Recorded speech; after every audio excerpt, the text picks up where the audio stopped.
ക്രിസ്തുവേശുവിൽ എല്ലാ പ്രിയപ്പെട്ടവർക്കും വന്ദനം.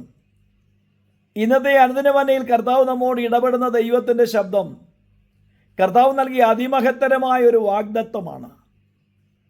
വിശുദ്ധ യോഹന്നാന്റെ സുവിശേഷം 14-ാം അധ്യായത്തിൻ്റെ 18-ാമത്തെ തിരുവചനത്തിൽ തിരുവചനം നമ്മോട് ഇപ്രകാരം പറഞ്ഞു: ഞാൻ നിങ്ങളെ അനാഥരായി കൈവിടുകയില്ല, ഞാൻ നിങ്ങളുടെ അടുക്കൽ വരും. എന്നെ കേൾക്കുന്ന പ്രിയപ്പെട്ട സഹോദര സഹോദരി മിത്രമേ, ഇന്ന് നിങ്ങളോട് കർത്താവ് അരുളി ചെയ്യുന്ന ദൈവശബ്ദമാണ്: കുഞ്ഞെ, ഞാൻ നിന്നെ അനാഥനായി കൈവിടത്തില്ല, ഞാൻ നിന്നെ അനാഥയായി വിടത്തില്ല. നിനക്ക് വേണ്ടി പ്രവർത്തിപ്പാൻ, കരുതുവാൻ, സംരക്ഷിപ്പാൻ, വഴി നടത്താൻ എൻ്റെ ബലമുള്ള കരമുണ്ട്. അതുകൊണ്ട് എന്നോട് ചേർന്ന് നടക്കുന്നവരായി മാറുക. ദൈവത്തിൻ്റെ തിരുവചനം നമ്മെ ധൈര്യപ്പെടുത്തുന്നത് കർത്താവിനോട് ചേർന്ന് നടന്നവരാരും, കർത്താവിൻ്റെ മുഖത്തേക്ക് നോക്കിയവരാരും, കർത്താവിനെ പിൻപറ്റിയവരാരും ലജ്ജിച്ചു പോകാൻ അനുവദിക്കാത്ത ദൈവമാണെങ്കിൽ അവനോട് ചേർന്ന് നടക്കുന്നവരായി മാറാം. നാം ദൈവിക അത്ഭുതങ്ങളെ കാണുന്നവരായി മാറാം. ഞാനും നിങ്ങളും അധിവസിക്കുന്ന നമ്മുടെ ചുറ്റുപാടുകളിൽ ഒരുപക്ഷെ പലരും നിങ്ങളോട് ഈ വാക്ക് പറഞ്ഞിട്ടുണ്ടാകാം: ഞാൻ അനാഥനാണ്, എനിക്ക് വേണ്ടി കരുതാൻ ആരുമില്ല, എനിക്ക് വേണ്ടി ശുപാർശ ചെയ്യാൻ ആരുമില്ല, എനിക്ക് വേണ്ടി കരുതുവാൻ ആരുമില്ല എന്നൊക്കെ ഒരുപക്ഷെ നിങ്ങൾ കേട്ടിട്ടുണ്ടാകാം. അതുമല്ലെങ്കിൽ ഒരുപക്ഷെ നിങ്ങളുടെ ജീവിതത്തിൽ ഏതെങ്കിലും സമയത്ത് നിങ്ങൾ ചിന്തിച്ചിട്ടുണ്ടാകാം. കർത്താവ് തന്നെ ശിക്ഷകണങ്ങളെ ധൈര്യപ്പെടുത്തിയതുപോലെ എന്നെയും നിങ്ങളെയും ധൈര്യപ്പെടുത്തിയ: കുഞ്ഞെ, ഞാൻ നിന്നെ അനാഥനായി കൈവിടുകയില്ല. കർത്താവിൻ്റെ അടുക്കൽ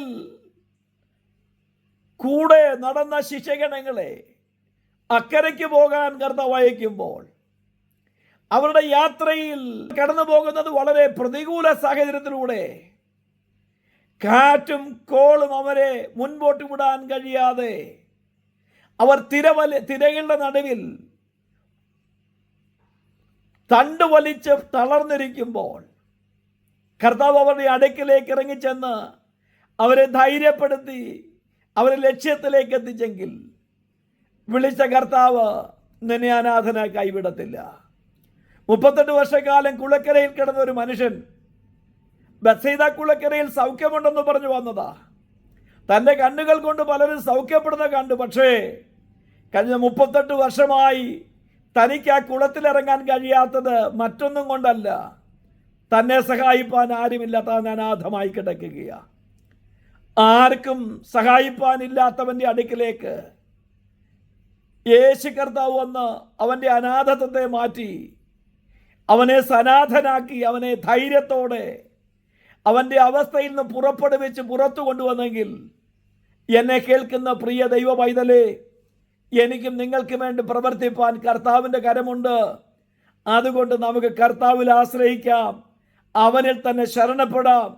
ഞാനും നിങ്ങളും വഴുതി വീഴുവാനോ തളർന്നു പോകാനോ ക്ഷീണിച്ചു പോകാനോ നമ്മുടെ കർത്താവ് നമ്മെ അനുവദിക്കത്തില്ല.